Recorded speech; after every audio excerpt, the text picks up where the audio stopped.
묘집 거기 올해 개정된 부분이 좀 있는데요. 요 1%, 2%, 3% 적용하는 주택에 대한 범위가 올해 좀 개정됐죠. 그래서 우리 그 주택에 대한 정의 범위 잠깐 한번 보죠. 자, 요 1%, 2%, 3% 적용하는 주택은 뭐로 말하냐? 첫째, 밑줄 주택법상 주택이죠. 밑줄 주택법 제2조 1호에 따른 주택, 이게 첫 번째 조건이죠. 그럼 여러분 주택법 제2조 1호에서 말한 주택이 뭐죠? 모르죠? 예. 주택법 배웠잖아요, 여러분. 공법 시간에. 했어요, 안 했어요? 그죠? 뭐 했는지 자체를 모르죠? 주택법 배우셨죠, 공법 시간에. 그래서 주택법에서 말하는 주택은 뭐를 말한다? 세대의 세대원이 장기간 독립된 주거 생활을 영위할 수 있는 구조로 된 건축물의 전부 또는 일부 그 부속 토지를 말하며 단독주택과 공동주택을 구분한다 라고 주택법에서 아마 배우셨을 겁니다. 그 말합니다. 그래서 주택법상 주택입니다. 첫 번째. 두 번째, 건축법상 건축물 대장이나 사용승인서나 임시사용승인서나 또는 등기부에 밑줄 뭐로 기재됐어야 되죠, 여러분? 주택으로 기재됐어야죠. 건축법상 건축물 대장이나 등기부. 그래서 건축물 대장의 주택으로 기재가 되어 있는 것은 물론이고 건축물 대장 등의 주택으로 기재되어 있지 않더라도 등기부상의 주택으로 기재되어 있으면 인정되는 거죠. 그리고 용도가 뭐야 돼요, 여러분? 실제 세 번째, 주거용이 되죠. 그런데 올해는 뭐냐? 작년까지 이 주택에서 제외했던 거기 영유아 보유법상 여러분 가정 어린이집 등은 작년까지는 무슨 대상이었는데 제외 대상이었는데 올해부터는 제외 대상에서 삭제가 됐기 때문에 포함 대상으로 바뀌었다라는 거 그냥 체킹만 합시다. 시험에 나올 만큼 매우 중요한 내용은 아니지만 그래도 개정된 내용이기 때문에 관심을 좀 가져주십시오라는 의미입니다. 그래서 결론, 올해부터는 가정 어린이집 주택도 주택 1, 2, 3% 적용 대상에 포함한다, 제외한다? 포함한다, 그 얘기죠. 그거 말고도 아동복지법상 공동생활 가정이나 지역 아동센터 또는 노인복지법상 노인복지시설로 주거를 사용하는 것 이런 거 다 1, 2, 3% 적용 대상 주택에 포함, 제외, 포함. 그 밑에 거이나 참고만 하시고요. 통치기 여러분 한번 2번은 이미 나왔어요. 여러분 시험에 2번이 나왔어요. 통치기 2번. 밑줄 2번 부동산을 뭐 했다 여러분? 교환 동그라미. 교환은 전형적인 무슨 계약이죠 여러분? 유상계약이죠. 유상계약. 그렇기 때문에 교환하여 소유권 이전 등기를 하는 것은 유상승계 취득에 해당하므로 다 아시는 거죠. 따라서 몇 프로 때려라? 4%. 농지는 3% 때려라 그랬죠. 그래서 1번과 3번만 읽어보시기 바랍니다. 올해는 1번과 3번 읽어보시고요. 숙지는 못하더라도 한번 읽어보십시오 라는 의미죠. 자, 다음 페이지는 다음 페이지인가요? 자, 세율의 적용 다음 페이지. 자, 중요한 내용은 아니지만 한번 잠깐 확인하고 넘어갔겠죠, 여러분? 자, 이렇게 상속 일대와 매매 일대에 저율과세가 되는 농지가 있었죠. 자, 농지는 조건이 있습니다. 첫째, 공부상 지목 조건과 사실상 조건 이렇게 두 가지가 모두 충족되어야 되는 걸 말하죠. 그러면 첫째, 일단은 취득세에서 말하는 농지를 여러분 공부상 지목 기억해 두시기 바랍니다. 뭐죠? 전, 답, 과수. 이거는 물론이고 모두 들어오죠, 여러분? 취득세에서 말하는 농지는 여러분 지목이 전답, 과수 물론 모두 들어온다는 거 여러분. 목장, 용지도 들어오죠.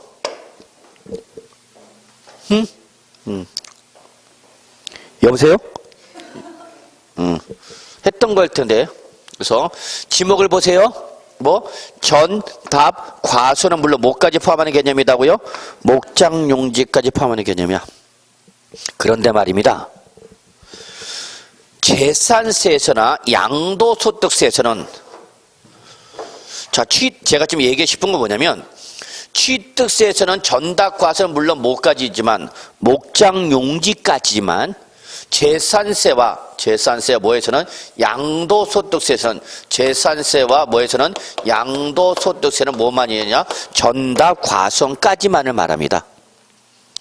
자, 다시 한번 취득세일 때와 재산세일 때와 양도소득세 농지 이 지목을 보면 취득세에서 말한 농지는 뭐만을 말하는데 전답, 과수는 물론 모두 목장, 용지도 포함하는데 어디로 오면 여러분 재산세나 올라오면 양도소득세로 오면 여기서 농지는 뭐만을 말한다? 전답 과수원만을 말하고 뭐는 목장용지는 농지 범위에 포함하지 아니한다라는 차이점이 있으니까 좀 봐달라 그 얘기입니다. 봐달라고요. 자, 그 다음에 여러분 여기 사실상으로도 전답 과수원은 뭐 해야 되느냐? 거기 써져 있죠 여러분? 예, 뭐죠? 단연생 식물 재배지로 이용되거나 농작물의 경작이나 뭐 단연생 식물 재배지로 이용되는 거죠. 그러면 이때 농작물의 경작이나 단연생 식물 재배지로 이용되는 토지, 이거 어디서 봤던 건데? 어디서 본 기억이 없나요 여러분? 농작물의 경작이나 단연생 식물 재배지로 이용되는 토지 어디서 본 적이 없어요?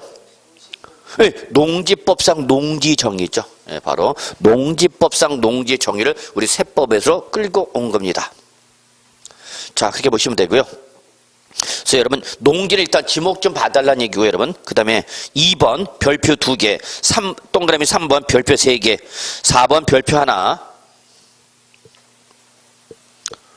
자, 그러면 2번 공유물의 세율 적용 보죠. 밑줄 상속 밑줄 하나, 즉 상속을 취득한 경우죠. 두 번째 밑줄 상속의 무상 취득 밑줄 하나, 증여를 받은 거죠. 셋째 그 밖에 원유 취득하는 부동산 밑줄 하나, 유상 취득을 말하는 거죠. 네 번째 유상으로 취득하는 주택. 네 가지죠. 네 가지. 취득 형태가 지금 몇 가지예요 여러분? 네 가지입니다. 네 가지. 자, 이때 얘는 과세 표준을 뭐로 할 거냐 그럽니다. 여기는 과표가 중요합니다. 밑줄 이때 과표는 뭐가 된다 여러분? 밑줄 취득 지분 가액이죠. 이때 취득 지분 가액은 뭐를 말하는 거죠 여러분? 취득 가액 곱하기 각자의 지분율이죠. 이걸 과표로 하고 여기다 세율은 무슨 세율인가 여러분? 밑줄 각각의 세율. 각각의 세율은 바로 앞에서 밑줄 친 네 가지. 상속일 때, 상속이 무상일 때, 매매 등일 때, 주택 유상 거래일 때 해당 세율을 정하라는 얘기죠. 그러면 이거죠 뭐 여러분? 아무것도 아니야. 여기 부동산인데 자, 뭐 과세 표준이 10억짜리라 가정합시다. 얼마짜리? 10억짜리를. 자, 요거를 갑이 60%와 을이 40%로 뭘 받았다 여러분? 공동 상속을 받았다 합시다. 그래서 부동산은 몇 개인데? 하나인데 사람이 몇 명이야? 2명. 그래서 무슨 형태로? 공동 소유 형태로 상속을 받았다는 얘기죠. 그럼 이때 취득세 누가 내야 되는가 여러분? 상속받은 취득세에 대해서 누가 내는가? 갑, 을 각자가 취득세, 상속세 내야 되는 거죠? 내야 되잖아 갑을이. 근데 전체가에 대해서 자기 지분가에 대해서만. 공동상속을 받으면 항상 자기 뭐마냐? 지분, 자기 지분. 그럼 얼마짜리 받았어요 여러분? 10억짜리. 여기 대해서 자기 지분율 몇 프로? 60%. 그리고 이때 상속일 때 세율은 몇 프로야?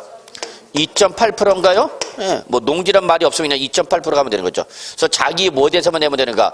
지분에 대해서만 내면 되는 거죠. 여기는 몇 프로? 40%. 이것만 달라지는 거죠. 이해하세요? 요때 요거를 뭐라고 그런 거예요 여러분? 우리 거기 무슨 가액이라고 했어요 여러분? 지분 가액. 그래서 나왔죠. 그래서 거기 무슨 가액 과표를 하라고 여러분? 취득 지분 가액. 여기에 취득 지분 가격이 되는 거고요. 이게 각각의 세율이죠. 그러니까 상속을 받았을 때 몇 프로? 2.8% 때리면 되는 거죠.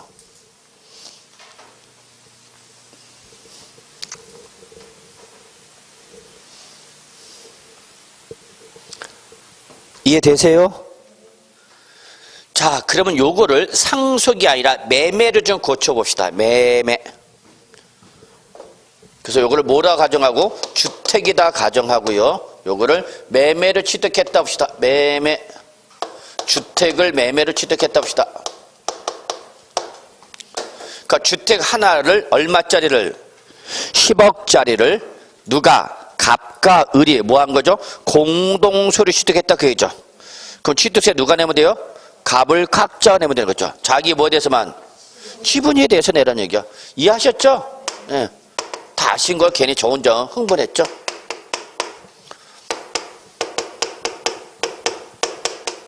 자, 이때 각각의 세율, 이때 적용하는 세율은 몇 프로가 되는 거죠? 응?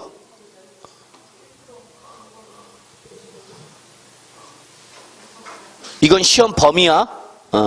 고객님한테 시험 범위가 아닙니다 그러면 안 돼. 이건 시험 범위인데 시험 범위가 아니라면 안 되지. 몇 프로예요? 얼마짜리 샀어요 지금? 예? 얼마짜리 샀어요? 그럼 얼마 초과했어요? 얼마 초과했어? 9억 초과했죠? 그럼 저거는 세율은 몇 프로야? 3% 적용했죠. 3%. 지분가격을 하면 큰일 난다고. 세율, 이거 지분가격은 과표가 되는 거고 세율은 몇 프로가 된다고? 3% 적용했죠. 이거는 과표잖아. 과표. 과표는 자기 지분가에 대해서만 내라고. 근데 적용하는 세율은 지분가에 대한 세율을 적용하면 안 되지. 지금 얼마짜리 샀는데 10억짜리 샀잖아. 한 사람이 사면은 예를 들어서 값이 100% 샀어. 아니 병이 100% 주고 샀어. 그럼 병이 100% 사면 취득세 세율이 몇 프로고? 3%. 이렇게 나눠 사면은 1%, 1% 하면은 똑같은 얼마치 샀는데도 10%짜리 샀는데 한 사람이 살 때와 두 사람이 살 때 세율이 달라지면 돼야 안 돼? 안 되죠. 과세형평에 문제가 발생하죠. 이해하셨어요? 그러니까 세율은 요걸 갖고 지분가액을 가지고 세율 때리면 안 돼. 무슨 가액 갖고? 총액을 가지고 세율을 적용해야지. 그러니까 얼마짜리 샀으니까?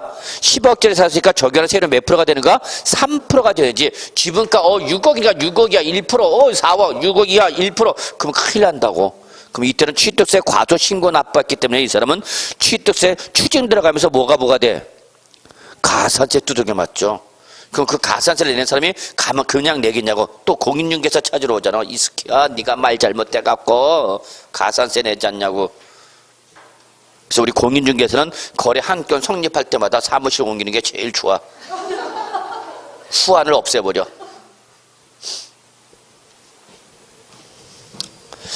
자, 그렇게 보시고요. 자, 3번 갑시다. 증축, 개축, 개수의 세율. 여기서 우리 증축, 개축 또는 개수 밑줄 치시고요. 무슨 취득이 떠올라야 되죠, 여러분? 간주 취득이 떠올라야 됩니다, 여러분. 간주 취득. 자, 책 프린터 같이 봅시다. 신축과 재축을 제외한 건축 또는 뭐죠? 개수. 그럼 여러분, 신축과 재축을 제외한 건축은 뭐야, 여러분? 증축, 개축. 이전은 빼. 그 다음 뭐죠? 개수. 그럼 여러분 요 신축과 재축을 제외한 건축 또는 개수란 말이 나면 여러분 뭐가 떠올라야 돼? 간주취득이라는 게 떠올라야 됩니다. 간주취득이 여러분 머릿속에 안 올라오면 게임은 끝난 거죠 뭐. 그러면 간주취득이니까 과표는 무조건 무슨 가액이 되는 거예요 여러분? 간주취득이니까 과표는 무조건 무슨 가액이 됐어요 여러분? 증가한 가액이라는 거 절대 놓치면 안 됩니다. 그리고 이때 세율은 뭐에 따라서 건축물 면적 증가 여부에 따라서죠. 그래서 건축물 면적이 어떻게 되면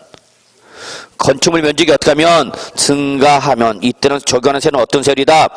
원시 취득세율 2.8%죠.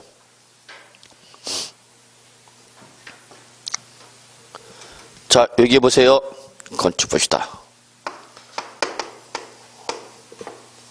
건축은 뭐 신축 또 뭐 재축을 제외한 뭐야 여러분? 증축 뭐죠 여러분? 개축.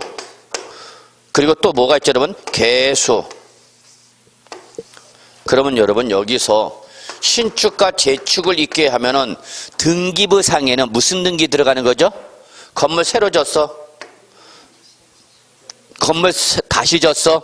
무슨 등기 들어가? 무슨 등기 들어가? 보존 등기죠. 보존 등기가 무슨 취득이야 이거는? 원시 취득이죠.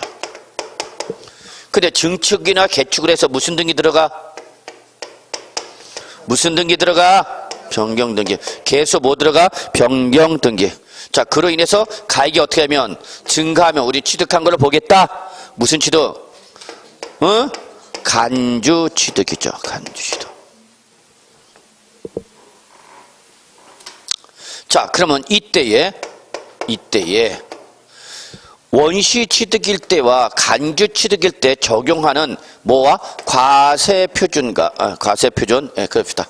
과세표준과 뭐 세율 봅시다.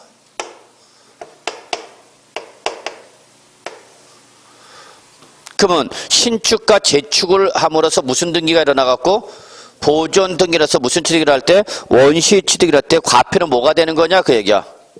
그때는 뭐야 여러분? 신축, 재축에 소요된 모든 비용이죠. 그래서 여기는 무슨 가액이야? 전체 가액이죠. 전체 가액. 취득하거나 재축할 때 들어가던 모든 비용을 다 과표로 잡아야 되죠. 근데 증축과 개축과 개수일 때는 무슨 취득이 여러분? 간주 취득이죠. 간주 취득이죠. 간주 취득이니까 이때는 과표는 무슨 가액이 되는 거예요? 여기는 무슨 가액? 증가한 가액이죠. 증가한 가액. 자, 세율이 문제죠. 자, 이때 신축, 재축, 증축, 개축 다 뭐죠? 건축이죠. 건축일 때 세율은 몇 프로 여러분? 원시 취득세 몇 프로 여러분? 2.8%.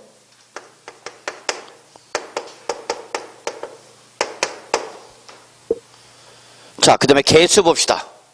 개수 무슨 취득이니까? 간주 취득. 무조건 과표는 뭐야 여러분? 증가한 가이죠. 근데 개수일 때 세율은 뭘 따져서 여러분? 건축물 면적 증가 확인해야 되죠.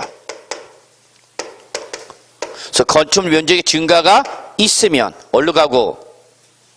건축물 면적 증가 있으면 어디로 가고? 원시 취득세로 가는 거죠. 그래서 그거 써있잖아. 어디로 가라고? 원시 취득세로. 그래 건축물 면적의 증가가 없으면 이때 개수는 어디로 가야 되는 거야 여러분? 어디로 가? 특례세율 몇 프로? 2%로 가는 거죠. 했을 텐데 이거 다 특례세율 처음 하는 게 아니죠. 했다고 좀 얘기해줘. 했죠. 그래서 여러분 신축과 재축과 증축과 개축 기본적으로 무슨 세율 정하는가? 원시 취득세율이야. 개수는 뭘 확인하셔서? 건축물 면적 증가 여부에 따라서 증가하면 어디로 가고? 원시 취득세율 2.8% 없으면 어디로 가는가? 특례세율 2%. 아마 했을 텐데 이 정도까지는.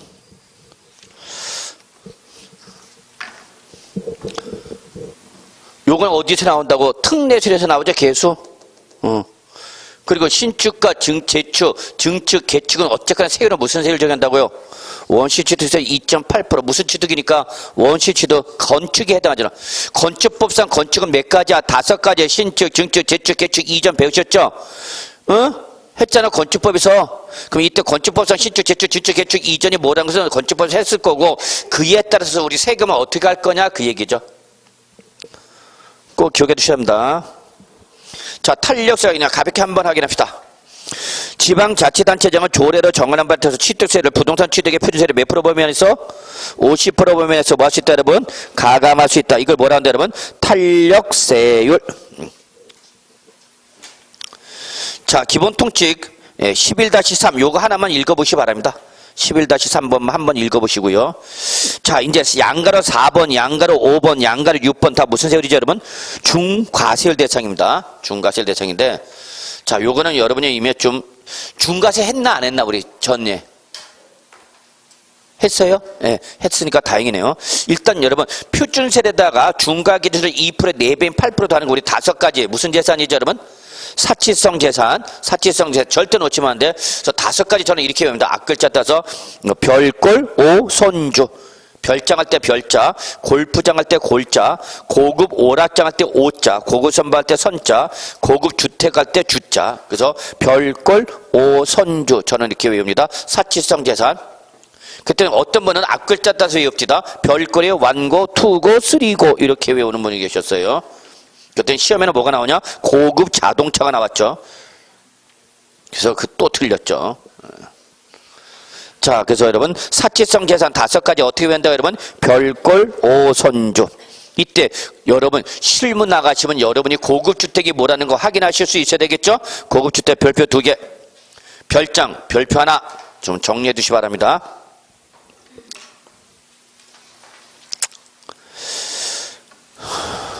자, 그래서 여러분 거기 20종 메뉴에 당구장 3개 나와 있죠? 요거 꼭 좀 읽어 보시고요. 실무 나가면 여러분 오피들 아주 중요합니다. 오피들 밑줄 거기 통칙의 1번 오피들 봅시다. 오피들. 자, 오피들은 건축법상 뭘로 보죠 여러분? 업무시설로 봐요. 그죠? 여보세요? 건축법에서는 오피스텔을 뭘로 본다고? 업무시설, 그러니까 주택을 본다고 안 본다고? 안 보는 거죠. 근데 우리 세법은 실질 과세 원칙에 따라서 과세를 하기 때문에 오피스텔이라도 뭐로 사용하면? 주거용으로 사용하면 뭐로 본다? 주택으로 봅니다. 주택. 여러분 정말 중요해. 나중에 공인중개사가 되셨을 때 오피스텔 임대사업자 거래할 때 임대업자 조건이 까다로워. 오피스텔은 어떤 사람은 오피스텔 임대할 때 절대 주민등록 전입신고 못하게 하는 분이 계세요. 요거 합니다. 그러면 주민등록 전입신고를 못하게 하는 것을 뭐로 사용하지 말라는 얘기야? 주거용, 즉 주택으로 사용하지 말라는 얘기입니다. 그럼 이때 이 오피스텔은 여러분 주택일 때와 사업장일 때 여러분 부가가치세 환급 여부가 달라지고요. 세금 자체가 달라져 버립니다. 그리고 주택수도 달라져 버립니다. 양도소득세 1세대 1주택자 판단할 때 오피스텔 중요해 안 중요해? 중요합니다. 어쨌거나 우리 오피스텔 봅시다. 거기 통칭에 나오는 거 오피스텔. 비록 건축법상 뭐로 보지만 업무시설로 보자. 우리 세법은 실질 과세 원칙에 따라서 오피스텔을 주거용으로 사용토록 구조됐고 이를 상시 업무용에 활용되지 않고 자 나와서 밑줄 휴양 피소 놀이 밑줄 휴양 피소 놀이 위락 같은 말이죠. 예. 위락이 한자고 이 한자를 푼 게 놀이 한글로. 그래서 무슨 말이 나면 여러분 휴양 피소 놀이 등의 용도 사용 뭐로 본다고 여러분? 별장이죠. 별장으로 봅니다. 중과해 안 해? 하는 거죠. 3번 밑줄 소유자 이외의 자 누구야? 임차인. 임차인이 주택을 임차하여 뭐로 사용하면? 별도로 사용하면 이것도 뭐한다? 중과합니다. 그러니까 항상 임대는 임차인은 잘 만나야 됩니다. 실제 제 카페 회원 중에 한 분이 부산에서 하시는 분인데 수업 시간에 뭐 핸드폰에 콜사인이 무지하게 들어와 있더라고요. 그래서 제 카페 활동을 열심히 해주는 분이라 제가 전화번호 따고 같이 이렇게 연락도 하고 그러는데 잘 큰일 났대. 분명히 자기가 오피스텔 임대 줬는데 오피스텔 임대차 중개를 했는데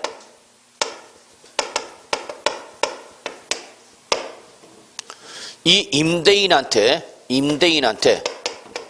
이 오피스텔 임대인한테 취득세 중과가 들어왔어요 여러분. 그래서 8% 추징 들어왔습니다.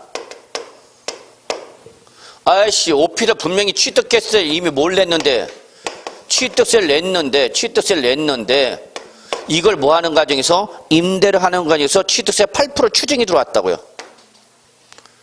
그래서 이 임대업자가 공인중개사님 만나러 왔어요. 어떻게 한 거냐? 어떻게 임대를 맺었길래 왜 내가 취득세 8% 추징 들어왔냐? 생 난리치는 거죠. 무슨 일이 있었던 거예요 여러분? 오피를 뭘 줬는데 임대를 줬는데 그 임대 후에 취득세 8% 추징 들어왔다고. 임대인한테. 임차인한테 임대인한테. 임차인은 세금 안 내. 무슨 임차인은 세금을 내. 답답한 사람이 있어. 그래서 이 취득자한테 취득세 8% 써. 이게 어디 있는 거냐? 부산 해운대구에 있는 겁니다. 해수에. 그러니까 이 오피를 뭐 한 사람이 임차하신 분이 주말에 내려오거나 휴가 시즌 이때만 와서 쓰다 올라가는 거야. 쓰다. 그러니까 이걸 과세관청은 오피스텔을 상시 주거용도 아니고 뭐로 사용하니까 휴양, 피소, 놀이로 용도 사용하니까 우리는 뭐로 보는 거 여러분? 별자로 보죠. 누가 별자로 쓰는 거야 지금? 임대인이 임차인이? 임차인이 별자로 사용해요. 너 임대인한테 취득세 추징 들어간다고요. 그래서 이것 때문에 취득세 추징 들어간 겁니다. 그래서 이 임대인은 항상 여러분 나중에 진짜 중요한 거 실무 나가면 오피스텔 임대차 할 때 분명히 오피스텔 임대할 때는 임대차 계약서 뭘 명시하는 게 유리해요? 용도를 명시하는 게 유리합니다. 그래서 네가 오피스텔 임대차 사용 용도가 뭐냐? 사업장이니 주거용이니 분명히 명시해야 됩니다. 그래 공인중개사가 그 유명한 선량한 관리자의 주의 의무를 다 했다라고 주장할 수가 있겠죠. 그거 못하면 중개사는 맨날 물리는 거야. 공인중개사는. 공인중개사 무슨 죄냐고 중개를 그거 좀 먹는 것 같고 맨날 공인중개사 보고 의무를 부과하고 있고. 네, 아주 중요합니다. 나중에 뭐 실무 나가서 얘기해 봐야 되고. 자, 그 다음에 여러분 우리 어디 가냐? 20쪽 맨 밑에 7번 특례세 갑시다. 특례세율. 여러분 지금 이 세법 지금 배우시는 게 어렵게 느끼실지 모르겠지만 실무 나가시면은요 민계공 저리 가랍니다. 민법, 개론, 공법보다 더 어려운 게 세법이에요. 실무 나가면 뒷감당 못합니다, 진짜. 여러분 꼭 세무사라든지 전문가하고 거래를 터셔야 됩니다. 그리고 모를 때는 그냥 모른다는 게 낫습니다. 소설 쓰지 마시고요. 어설픈 소설 써갖고 피해보지 마시고요. 자, 특례세율. 저는 이거 예상한다고 그랬죠, 여러분? 특례세율. 몇 가지가 있다고, 여러분? 2가지. 여기 있네. 이거 합시다. 자, 일단 여러분. 특례세율은 표준세에서 중과기준세를 2% 빼는 경우가 그냥 중과기준세를 2%는 죠. 여러분, 단 법률적 표현으로 이거 뭐로 표현한다고, 여러분? 2% 뭐라 표현한다고요? 중과 기준세를 표현하죠, 여러분. 그러니까 법률에서 이렇게 표현하죠. 표준세에서 뭐 중과 기준세를 뺀 세를 적용하는 경우와 그냥 중과 기준세를 적용하는 경우 2가지로 구분합니다. 2%라고 나오지 않고 뭐라 표현한다고요? 중과 기준세. 그래서 중과 기준세 1000분이 얼마를 말한다? 20을 말하는 거죠. 자, 그러면 여러분, 요거는 어떤 취득이죠, 여러분? 표준세에서 2% 뺀 세로 가자는 것? 얘들은 주로 무슨 취득일 때, 여러분? 주로 형식적 취득 등인 거죠. 명의만 취득한 형식상 취득인데 취득세 비과세 대상이 아닌 것들이죠. 그래서 종종 취득세는 비과세 했으나 지금 취득세는 비과세 대상이 아닌 형식적 취득일 때는 표준세에서 몇 프로 뺀 세로 가셔야 한다? 2%. 그러니까 중과기준세에서 2% 가시는 건 무슨 취득이죠, 여러분? 주로 무슨 취득? 간주 취득 등에 해당하는 것들이죠. 여러분 저는 이걸 꼭 기억하십시오라고 말씀드리고 싶으네요. 구분 기준을 기억하라고 무조건 무대포로 외우지 말고 거기 나오는 거 무조건 외우려고 하지 마시고 이 구분 기준이 뭔지를 알라고. 그러면 형식적 취득 맨 밑에 나왔죠. 그중에 제일 먼저 나온 게 뭐죠, 여러분? 환매 등기 나왔죠. 자, 환매 등기가 병행하는 부동산의 매매로서 매도자가 환매권을 행사한 거죠. 그때 매도자, 매수자 취득은 사실상 취득이니까 형식상 취득이니까 형식상 취득이죠. 따라서 얘들은 표준세율로 가시하는 것이 아니라 표준세율 몇 프로에서 이때 1번의 표준세율이 몇 프로야? 여보세요? 남양주 시민 여러분, 환매 등기를 병행하는 부동산 매매 때 표준세율이 몇 프로입니까? 거기 써졌잖아. 환매 등을 병행하는 밑줄 부동산 매매니까 표준세율이 몇 프로야? 4%죠. 근데 요때 요 취득은 사실상 취득이니까 형식상 취득이니까 형식상 취득가 몇 프로 빼라? 2% 빼라. 그래서 몇 프로 내라는 얘기야? 2%로 내라 그 얘기죠. 2%. 그래서 이때 환매 등기를 병행하는 부동산의 매매로서 환매 기간 내 매도자가 환매를 했을 때 그 매수자, 매도자 다 몇 프로 내라고? 4%에서 2% 뺀 2% 내라 그 얘기죠. 근데 여러분, 요 환매권 행사가 징발 재산 정리하는 특별조치법 등 관련 법률에 의한 동원 대상 지역 내의 토지 수용에 따른 환매권 행사일 때는 무슨 세율로 가서 했죠?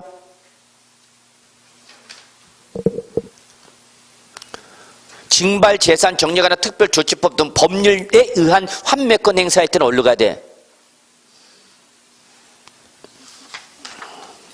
비과세죠, 비과세. 여러분 잠깐 여러분 제가 처음부터 하지 않았어요. 여러분이 어느 정도까지 올라와 있는지 제가 판단을 못하는데 자 12쪽 잠깐 보세요. 여러분 어제는 지난주 나간 거 지난주 12쪽 정도 보시면 아마 비과세 정도 나왔을 거예요. 비과세 몇 페이지 나왔어요 거기? 12페이지 나왔네요. 예, 거기 보시면 여러분 형식적 소유권 취득에 바로 몇 번? 2번 나와 있어요. 관련 법률에 의한 수용에 관한 환매권 행사로 인한 부동산 취득 나와 있죠. 여기가 바로 징발 재산 정리에 관한 특별조치법 등 여러분 기본서에 나와 있는 거잖아요. 그래서 법률에 의한 환매권 행사할 때는 자발적, 강제적. 이때 그 동원 대상 지역 내 토지 수용일 때는 뭐다는 얘기 여러분? 매수자 취득은 비과세. 그러나 단순히 모일 때는 환매 등기가 병행하는 부동산 매매 때는 이때는 무슨 세를 정한다 여러분? 특례세를 정한다. 자.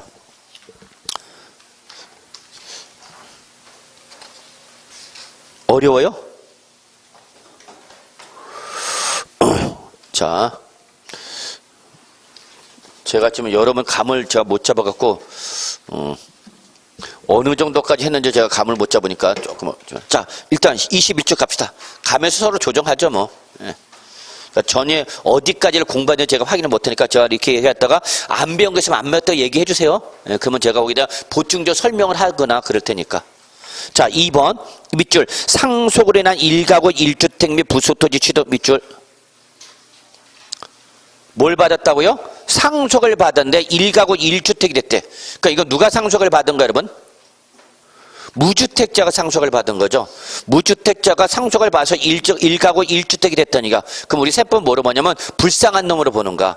에이, 돈 주고 못 사고 그냥 상속받아서 전세 벗어났다고? 그러면 읊는 과세 원칙상 예전에 취득세 과세를 안 했어. 그다음 통합 과세가 되면서 우리 이제 상속일 때 표준세를 몇 프로죠, 여러분?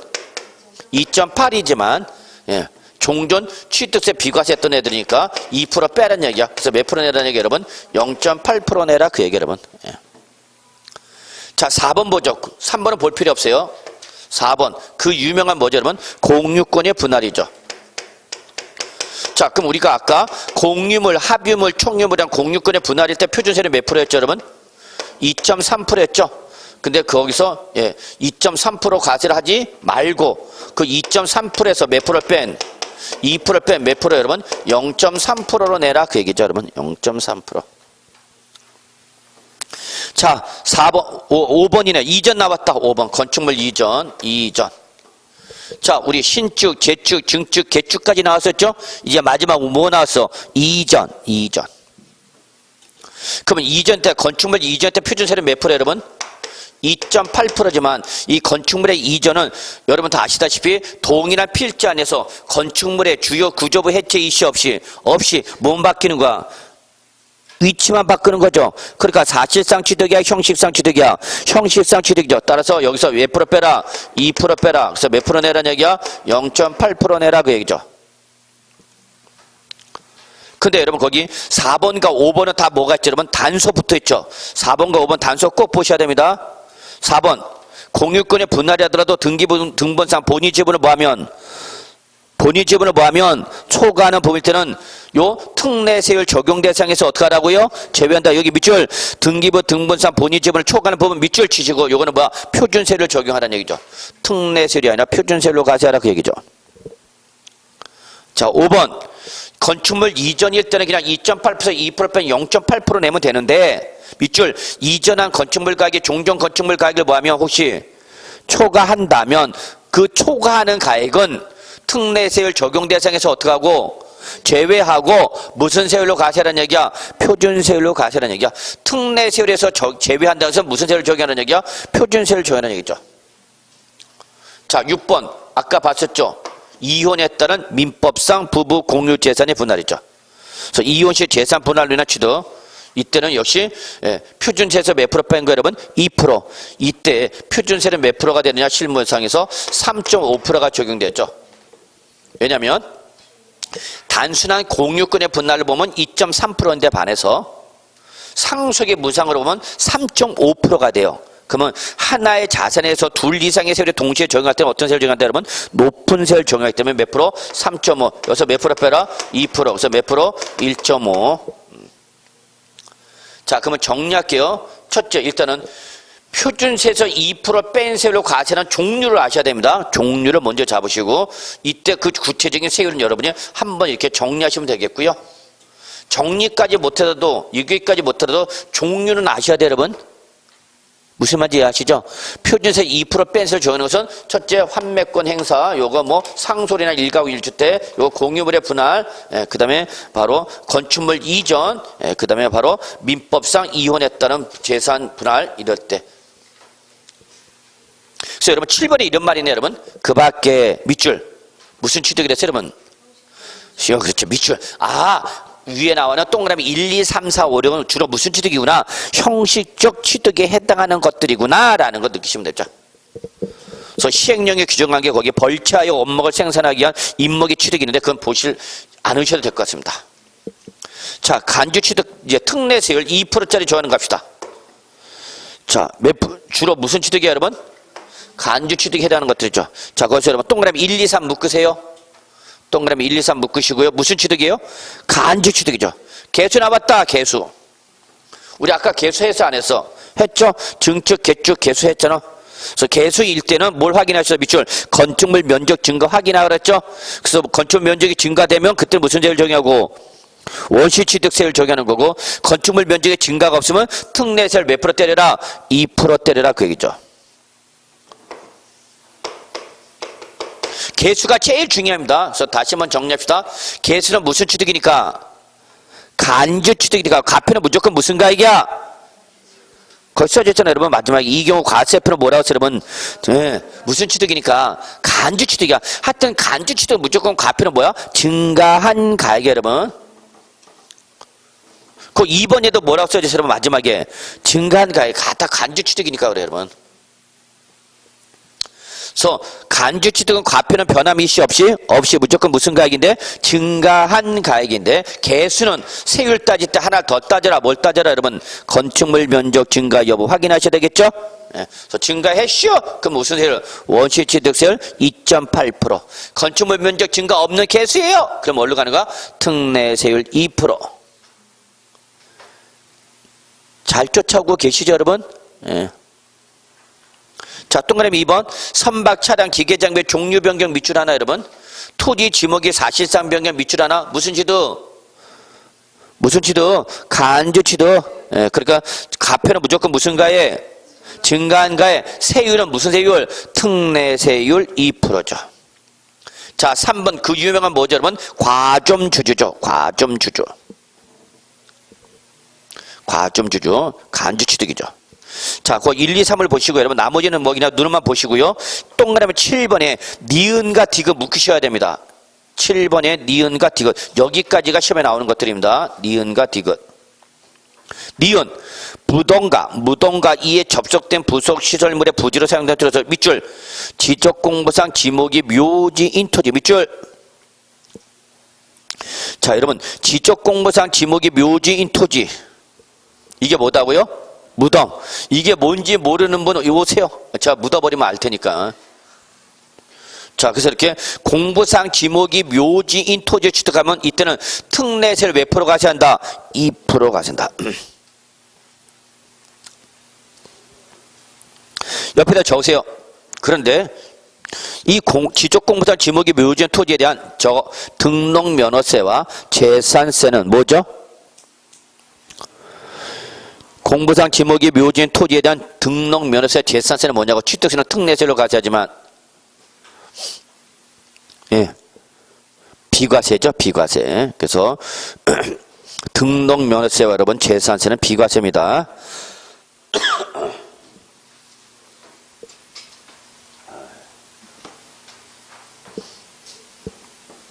자, 이렇게 보시고요. 디귿. 존속기간이 1년을 초과하여 취득세를 부과하는 임시건축물 취득. 자, 임시건축물은 뭐죠 여러분? 가건물이죠 여러분. 가건물. 자, 우리 취득세 과세 대상이 되는 건축물은 뭐를 말한다고 해서 여러분? 건축법상 건축물 등을 말한다라고 했어요. 근데 얘는 건축법상 건축물이 아니면 뭐야 여러분? 가건물, 임시응행장, 공사현장 사무소, 그리고 여름에 더 잘 아는 뭐? 모렐하우스. 이거 뭐야 여러분? 가건물이죠. 그러니까 가건물 과세하겠다 안 하겠다? 안 하겠다. 단 이 비과세 규정을 악용하는 걸 방지해서 어떤 조건 걸어서 여러분? 1년을 초과하지 않아야 한다라고 했죠. 근데 얘는 1년을 어떻게 해버렸네? 초과했네. 그럼 얘는 비과세 요건을 어떻게 했어요 여러분? 위반했죠. 그러니까 당초 뭐 했던 거? 비과세 했던 거. 여러분 임시 건축물이죠. 그럼 취득세 비과세는 언제 주는 거야 여러분? 자, 임시 건축물을 뭐 했다고요? 취득했죠. 그럼 취득했을 때 몇 년 이내에? 1년 이내에 없애야 되는 거죠. 자, 그러면 이때 취득세 임시 건축물 취득한 비과세는 언제 주는가? 임시 건축물 취득했을 때 비과세라니까 1년이 됐을 때 비과세 주는가? 여보세요? 임시 건축물 비과세라며? 그럼 언제 비과세 해주는가? 비과세를 임시 건축물로 뭐 했을 때? 취득했을 때 이때 뭐 해준다고? 비과세 해준다고. 근데 조건이 있죠. 어떤 조건? 1년을 초과하지 않아야 한다라는 조건 붙었죠. 그러니까 일단은 뭐는 해주고 비과세 해주고 사후관리 들어가는 거죠. 몇 년 지나는지 안 지나는지 1년. 그런데 1년 이내에 멸실되면 1년 이내에 뭐가 되면 멸실되면 비과세를 끝나는 거죠. 근데 1년을 뭐하면 초과하면 1년 초과하지 않아야 한다는 조건을 어떻게 했으니까 위배했죠. 그러니까 이때는 당초 취득했을 때 뭐 했던 거 비과세 했던 거 어떻게 해줘야 돼 이거 취소. 그리고 뭐로 바꿔야 돼? 부과 대상으로 바꿔야 되는 거죠. 마치 이거 민법에서 뭐와 똑같은 거죠 여러분? 기한과 여러분 조건 배우셨죠? 민법에서 조건. 민법 하면 여러분 주정 과목 아니야? 여보세요? 매일 민법 하잖아. 그럼 이때 조건 요거 정지 조건부야 해제 조건부야? 죄송합니다. 제가 죽일 놈이죠. 니 거는 왜 시켜? 왜 가지 갑자기 민법까지 흔들어버려. 일단 뭐를 해준 다음에 비과세를 해준 다음에 조건을 위반했으니까 비과세 취소하는 거죠. 그러니까 이거는 정지 조건부야 해제 조건부야? 제가 잘못했어요. 일단 해준 다음에 조건 위반해서 안 해주는 거죠. 정지 조건부는 일단 안 해주고 조건 충족할 때 해주는 거죠. 자, 네가 1등을 하면 시계를 사주겠다. 그럼 1등을 하면 이게 조건이죠. 성취됐을 때 뭐 해주는 거야? 시계 사주는 거죠. 그럼 이거 정지 조건이 해제 조건이야? 민법에서 여기까지 안 들어갔나 보지 아직? 정지 조건이지 해제 조건 이거 안 들어갔나? 했을 텐데 분명히. 그러면 우리 세법만 안 하는 건 아니야. 민법, 개론, 공법 골고루 안 하고 있죠. 그래요 여러분. 지금 5월입니다. 여러분 이제 바짝 긴장하셔야 되는데 제가 아직 여기 남양주는 아직 여러분하고 좀 만남이 지속되지 못해서 처음이다 보니까 좀 익숙하지 못한데 지금 다른 데는 지금 바짝 이제 독 올라왔습니다. 또 우리 전혀 독 올라온 자세가 아닙니다. 그냥 제가 볼 때는 조금 긴장 좀 해주시고 이제 복습도 그날 했던 거 이제 복습 그날 못하면 못 쫓아옵니다. 이제 여러분 5월달 6월달은 1월 마지막 부분이야. 5월달 6월달에 정리를 못하면 이제 여러분 7월부터 이제 뭐로 가는 거야 여러분? 문제풀이 가죠. 그러면 자 이론을 하나 안 하나 공부를 하나 하나 여러분 이론이나 그냥 쫓아옵니다. 아는지 모르는지 그냥 앉아만 있다 가니까 쫓아옵니다. 그러다 이제 어디 가면은 문제풀이 들어가면 이제 여기부터 이제 나고생이 발생합니다. 공부를 안 하는 사람 이제 못 쫓아. 왜? 문제가 안 풀리니까. 남들은 막 문제 풀고 답이 몇 번이 뭐냐 하는데 나는 계속 무슨 소리 하나도 모르겠어. 그럼 여기부터 이제 7월달부터 나고생 나옵니다 이제. 그러면 7월부터 나고 나면 여러분 무조건 이제 내년으로 넘어가는가? 올해 틀렸지 합격은? 그럼 1년이나 휙 지나가는가? 내년까지? 7월부터 폭이 나오면 이제. 그래서 5월달 지금 이론을 정리하는 마지막 기회입니다 여러분. 좀 바짝 긴장을 해 주셔야 되는데 다른 데서 지금 바짝 긴장시키고 계속 다그치고 안 하면 공부 안 했다고 뭐라고 하면 야단도 치고 그러는데 여러분 당장 그랬다가는 다음 주부터 안 나오죠. 그리고 옛날 선생님 찾았겠죠. 그래서 여러분 합격하셔야 됩니다. 시험은 무조건 붙어야 됩니다. 정말입니다. 자, 다시 한번 마무리 하겠습니다. 이거 이렇게 길어질 줄 몰랐는데 임시건축물 일단 취득하면 일단 뭘 해주고 여러분 비과세. 그래서 단 비과세 해주되 사후 조건 들어가는 거죠. 1년 초까지 안 한 조건 붙었어. 그래서 지켜봐야 돼 안 지켜봐야 돼? 지켜봐야 돼. 그래서 1년 이내 멸실되면 끝이죠 비과세로. 근데 1년을 뭐하면 초과하면 당초 비과세 했던 거 뭐하고 취소. 그래서 뭐로 바뀐다고요? 부과대상. 그러면 여러분 당초 비과세 했던 놈이 이렇게 뭐로 바뀌는 거? 부과대상으로 바뀌는 걸 이건 저는 뭐라 표현하냐면 과세 물권 상태의 변동이랍니다. 이거는 그냥 여러분과 저와의 약속입니다. 이거 우리 부가징수할 때 나오죠. 그래서 여러분 상태가 어떻게 됐다고 여러분? 변동됐다고. 여러분은 지금 수험생 입장이지만 10월 말에 이제 뭐로 바뀌어야 돼? 합격자로 바뀌어야 되겠죠. 변동이 있어야 돼 없어야 돼? 있어야 돼. 여러분 꿋꿋한 수험생을 유지하시면 안 되죠. 자. 뭐 과세 물건의 상태가 어떻게 됐어요, 여러분? 변동. 그래서 비과세 대상에서 무슨 대상으로 바뀌었어? 부과 대상. 그러면 이때는 취득세 과세하는 거죠. 이때 몇 프로 과세할 거냐? 그 얘기야. 몇 프로 이때는. 이때 몇 프로 과세하라는 얘기 여러분? 특례세를 몇 프로 과세하라고요? 2%로 과세하라 그 얘기입니다. 2%. 그럼 언제 취득한 걸 보는 거죠? 이때 취득한 걸 보는 거야? 그럼 이미 60일이 지나버렸잖아. 그럼 뭐가 붙어? 가산세 부과되죠. 그래서 이때가 아니라 어떻게? 1년이 된 날 무슨 날? 다음 날. 다음 날에 이 임시용 건축을 뭐 한 걸로 보죠? 취득한 걸로 보는 거죠. 그래서 이때에 몇 프로 내라? 2% 내라. 며칠 이내? 과세 물건의 상태 변동이나 취득세 며칠 이내? 올해부터 60일 이내죠. 그래서 뭐와 똑같아? 원칙적 신고 기한과 똑같은 거죠.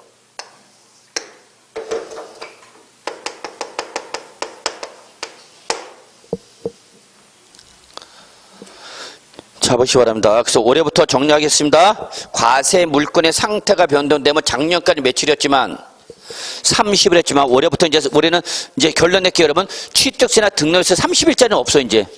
30일짜리는 무조건 틀린가? 며칠로?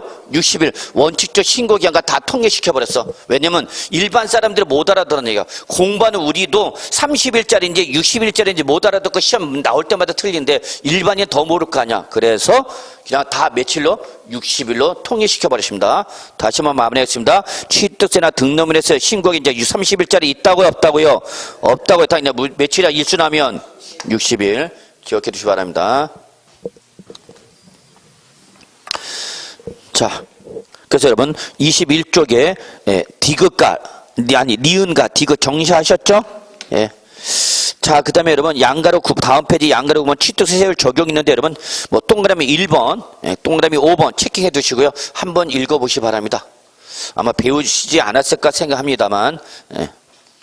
자, 22쪽 부가징수 갑시다. 별표 3개짜리죠, 여러분. 예. 얼마든 시험에 출제될 수 있는 부분이죠. 부가징수 별표 3개. 그리고 요 취득세 부가징수는요, 지방세 부가징수의 가장 기본이죠. 틀을 잡으십시오. 저는 여러분 강의를 할 때 틀을 잡는 걸 상당히 중시하는 사람입니다. 틀을 잡으면서 공부를 하셔야만 여러분이 해당 조문이, 해당 법조문이 어디에 나와 있다는 걸 알 수가 있고요. 나중에 실무 나갔을 때 법전을 보고 찾아볼 수가 있어야 되는 거죠. 자, 부가징수. 요거는 납세 의무 이행 방법을 말합니다. 그렇죠. 누차 얘기했네요. 조세 총론할 때부터 부가징수 방법했죠. 자, 세법의 당사자는 누구죠, 여러분? 과세권자와 납세의무자입니다라고 했죠. 세법의 당사자는 누구다고요? 과세권자와 납세의무자입니다. 여러분 다 아시다시피 매매일 때 당사자는 누굽니까? 매도자와 매수자, 임대차 할 때 당사자 누굽니까? 임대인과 임차인. 이런 식으로 우리 세법도 법률 행위이기 때문에 당사자가 있다고. 이때 세법의 당사자는 누구다? 과세권자와 납세의무자다고요. 그러면 우리 취득세는 원칙, 납세의무자가 액션을 취하는 거예요? 과세권자가 액션을 취하는 거예요? 여보세요. 취득세는 납세의무자가 액션을 취하는가? 과세권자가 액션을 취하는가? 납세의무자가 액션을 취하는 거죠. 그래서 원칙이 뭐야, 여러분? 신고 및 납부죠.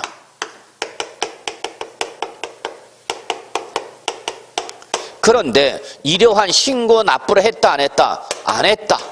그러면 예외 어디로 가는 거죠, 여러분? 보통징수로 가죠. 그럼 보통징수는 액션을 납세의무자가 액션을 취하는 거예요? 과세권자가 액션을 취하는 거예요? 과세권자죠. 그래서 여러분 정리합시다. 틀을 잡으셔야 돼요, 여러분. 세법, 특히 세법 틀을 잡지 않고 그냥 개별 조문 열심히 해봐요, 여러분. 개별 조문은 그 수많은 규정에 하나에 불과하기 때문에 여러분 못 잡아내. 원칙은 뭐다, 여러분? 신고 및 납부죠. 근데 이러한 신고 납부가 이루어졌다, 이루어지지 않았다? 이루어지지 않았다. 그러면 예외 어디로 간다? 보통징수로 간다. 그래서 원칙 신고 납부, 예외 보통징수로 가는 거죠. 그러면 여러분 신고 납부는 항상 액션을 누가 취하는 거예요, 여러분? 납세 의무자가 액션을 취했죠. 그래서 납세 의무자가 법에서 정하기는 언제까지? 신고 기한까지. 신고 기한까지. 그 과세표대세를 적용하여서 나온 산출세액을 어떻게 되는 거예요, 여러분? 신고하고 납부해야 되는 거죠. 그래서 여러분, 요 신고 납부세는 제일 중요한 게 뭐야, 여러분? 신고 기한이 제일 중요하죠. 자, 신고 납부세 출제는 항상 신고 기한을 가지고 답을 요구할 거야. 자, 그럼 우리 신고 납부 잠깐 책을 프린트 보죠. 1번, 신고 납부에 이 동그라미 1번, 신고하고자 하는 자는 뭐에 의해서? 신고서에 의하여 과세 물권 소재지를 관할하는 누구한테 밑줄? 시장, 군수, 구청장에게 어떻게 하는 거죠? 신고하죠. 물권 소재지가 어디죠, 여러분? 납세지죠. 그래서 납세지를 관할하는 누구한테 신고하라고, 여러분? 시장, 군수, 구청장. 구청장이 거기 생략되어 있는 거죠.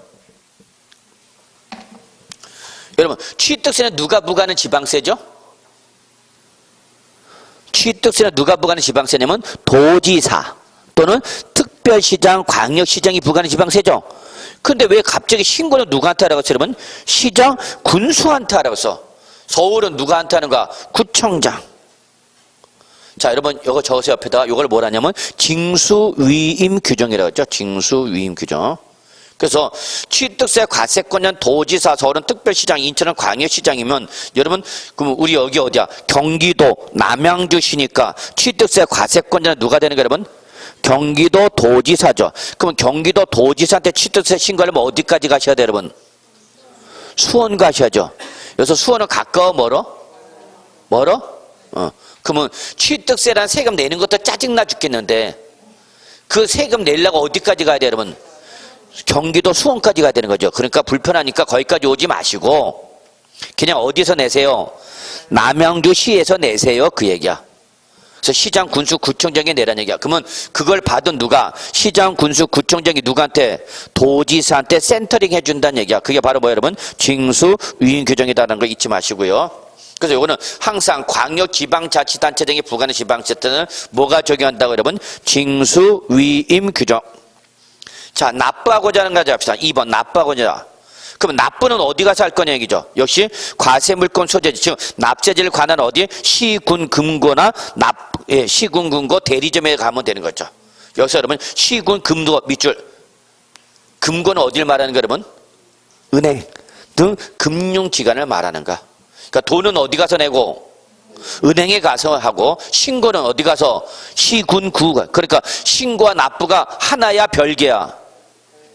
별개죠, 별개죠. 자, 신고와 납부를 하나로 보는 사람이 있어. 그러면 법 규정이 헷갈리게 돼. 신고와 납부는 별개입니다. 신고는 누구한테 하는 거고요? 시군 구청 가서 하는 거고요. 납부는 어디 가서? 은행에 가서 합니다. 그러면 신고만 하고 납부 안 할 수도 있어, 없어? 있어. 그러면 납부 안 하면 뭐가 부과돼? 납부 불성실 가산세. 거꾸로 신고는 안 했지만 납부할 수 있어, 없어? 신고는 안 하고 납부만 할 수 있냐고? 있다니까. 신고 납부는 별개라니까. 자꾸 하나로 묶으려고 그래요. 그러니까 헷갈려. 신고와 납부는 별개다고. 그래서 내가 급해서 시군 구청 가서 뭐는 못했어? 신고는 못했어. 근데 당장 은행에 가서 오늘 납부를 해야 뭐가 붙지 않아? 가산세 붙지 않아서 납부만 했다고 먼저. 그럼 그때는 신고 안 해서 신고 불성실 가산세 부과하는 거죠? 예, 그렇게 보시고요. 자, 그 다음에 3번 납세문자가 뭘 하고자 하면 뭘 하려면 등기나 등록하려면 그 등기 등록 신청서는 반드시 뭐가 있어야 돼요, 여러분? 취득세 영수증이 어떻게 된다? 첨부되어야 된다 그 얘기야. 여러분이 부동산 취득했어요. 그래서 등기소 가서 뭐예요? 이전 등기 신청해야 되겠죠? 그러면 이전 등기 신청할 때 거기에 뭐가 있어야 된다고? 이전 등기 신청할 때 그 등기 신청서에 뭐가 있어야 된다고? 취득세 영수증이 있어야 된다고. 그러면 여러분 등기소 먼저 가는 거야? 취득세 먼저 내는 거야? 취득세 먼저 내는 거야? 취득세 내고 냈다는 영수증 들고 어디 가라는 얘기야? 등기소 가야 뭐를 받아줘? 등기 신청서를 받아주는 거야. 오케이? 예. 이걸 지금 하고 있으니 앉아가는 거죠.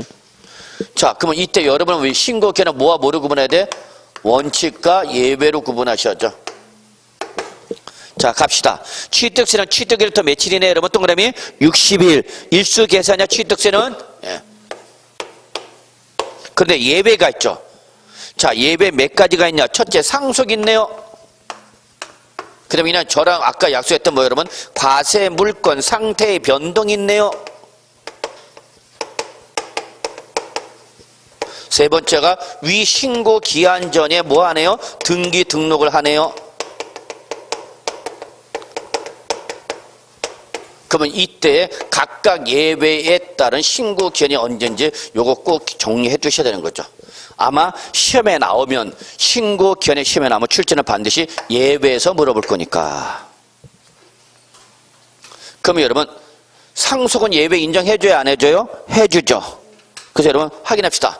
상속을 받았을 때 원래 취득세는 며칠이지만 60일이지만 상속은 여러분 상속 재산을 조사해야 돼. 저는 여러분 실무 특강할 때도 여러분 상속 증여 엄청 강조하는 사람입니다. 특히 민법상 상속에 대한 기본적인 내용이 없으면 여러분 상속에서 애를 엄청 먹습니다. 상속세란 세금 부과되기 이전에 상속 자체에 관련된 내용을 모르면 그래서 결론 상속을 받으면 상속세 부과되고 상속 재산을 조사하니까 이때는 상속 개시 속한 달의 말일로부터 매달 여기는 6월이죠. 어떤 날 기준이야 여러분? 자 여러분 기산점 여기는 어떤 날 기준이고 무슨 날로부터?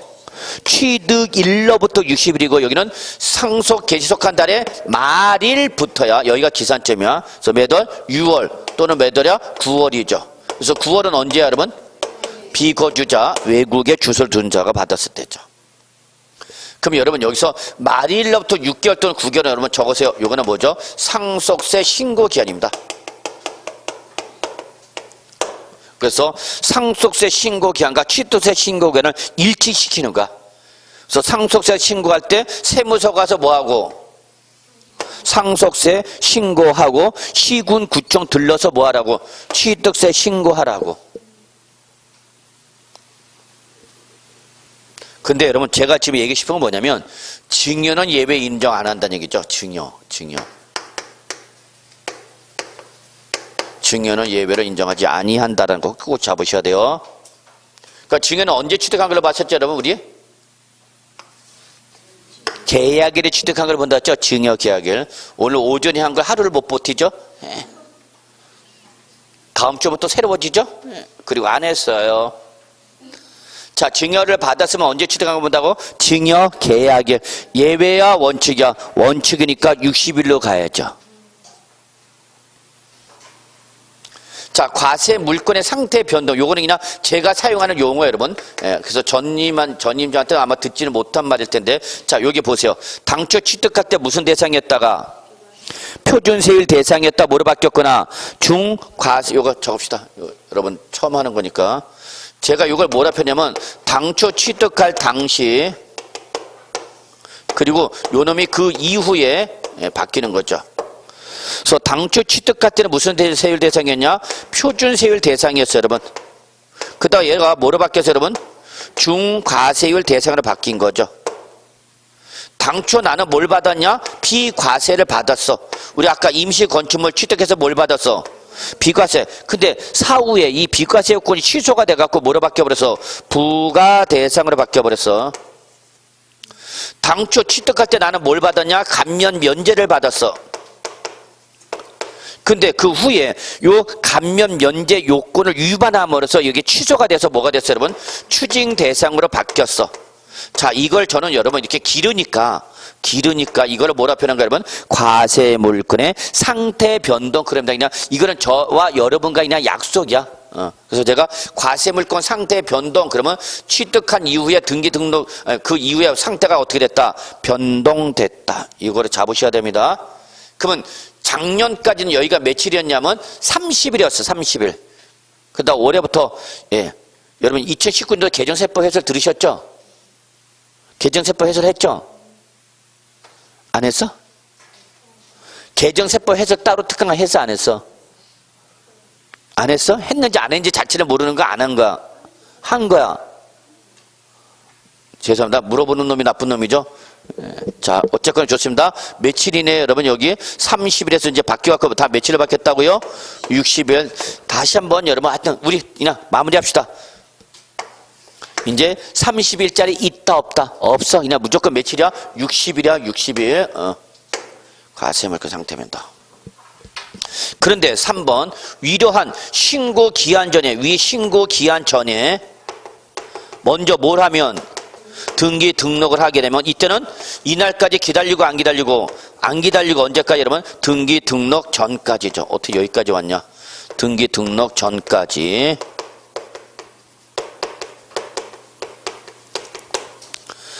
그래서 등기를 먼저 해야 되는 거죠. 등기 등록 전, 취득세를 먼저 내야 되는 거죠. 자, 요거 잡으시고요. 요 내용이 여러분 22쪽에 나와 있는 거죠. 자, 거기 뭐 토지 거래 허가 교육이나 토지 매매 여러분 우리 지난번에 할 때 배우셨나요?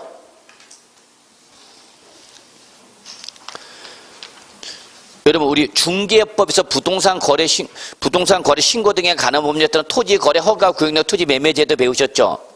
예. 그래서 요 맨 밑에 여러분 허가를 받기도 전에 대금을 청산했다. 그때는 어떤 날 기준이다 여러분? 허가일 기준 밑줄 허가일 밑줄 밑에 맨 밑에 22쪽 맨 밑에 어떤 날 기준? 허가일 22쪽 맨 밑에 있는 거 아닌가? 허가일. 예. 그리고 여러분 옆에다 적으세요. 양도소득세 동일. 예. 그래서 요 부동산 거래 신고 죄송합니다. 토지 거래 허가나 토지 매매 때는 요건 취득세는 물론 어디도 적용하는 거죠 여러분? 양도소득세 똑같이 적용되는 규정이죠. 왜? 바로 당사자니까. 매매 당사자니까. 자, 다음 페이지 넘어갈게요. 보통징수 갈게요. 자, 보통징수는 여러분 언제 하는 거죠? 납세 의무자가 법정 신고 기한까지 신고 또는 납부를 했다 안 했다? 안 했다.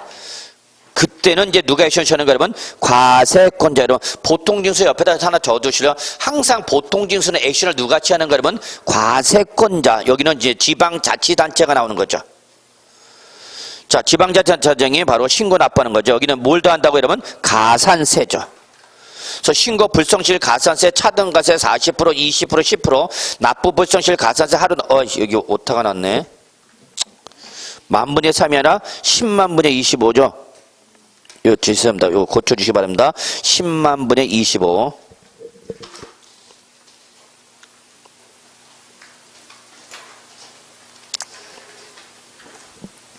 요 세법이 개정된 걸 이렇게 쫓아다니면서 바꾸는데 이렇게 중간에 짱 박혀 있는 걸 놓쳐버렸네. 죄송합니다. 10만분의 25. 자, 곱하기 납부 지연 일자. 하루당 얼마 받는다는 얘기 여러분? 10만분의 25. 근데 여러분 중과산세 갑시다. 중과산세 별표 2개. 자, 취득세 과세물권을 사실상 어떻게 했어 여러분? 취득했어. 밑줄 사실상 취득. 그런데 그에 따른 밑줄 신고를 하지 아니하고 매각. 이게 바로 중과산세 부과 조건이야. 적으세요 여러분. 이거 뭐 생각하시면 되냐면 미등기 전매 생각하세요 여러분. 미등기 전매. 취득 등기를 안 하고 그냥 신고를 안 하고 팔아버린가 그냥 취득세 신고 자체를 안 하고 그냥 팔아버린가 먼저. 미등기 전매 생각하시면 돼요.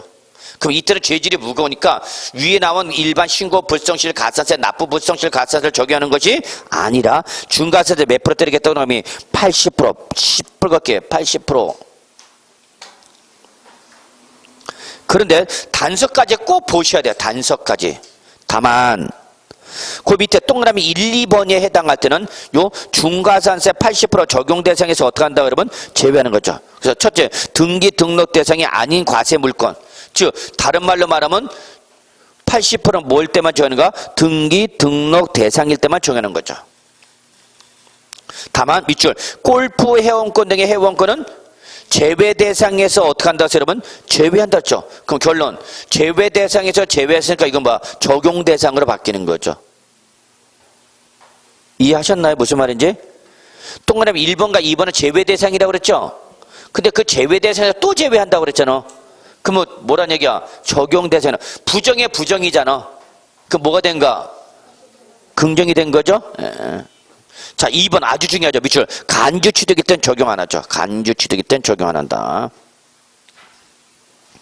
자, 기한 후 신고. 여러분 뭐 이미 지난번에 했었을 거라 믿습니다. 그래서 여러분 요 기한 후 신고 별표 하나 했어요? 안 했어요? 기한 후 신고 했죠? 좀 여러분 그거 한번 자료 좀 보시면요 큰 무리는 없지 않을까 생각합니다. 자, 양가로 4번 법인의 장부 등의 작성과 보존 의무. 여기 별표 하나 여러분. 별표 하나. 자, 일단 1번 밑줄 취득세 납세 의무가 있는 법인 밑줄 법인. 그래서 여러분 적으세요. 요거는 개인한테는 적용하지 않죠. 개인한테는 X. 그래서 이렇게 법인은 모든 거래에 대해서 장부와 관련 증거서를 어떻게 돼? 작성해서 갖춰둬야 되는 거죠. 그래서 관련 장부 등의 작성 보존 의무가 있는데 그러한 작성 보존 의무를 이행했다, 이행하지 않았다. 이행하지 않았다. 이게 동그라미 2번이죠. 그때는 산출세든 부처세에서 동그라미 칩니다. 몇 프로 여러분? 10%. 동그라미 10%. 10%에 뭘 때린다?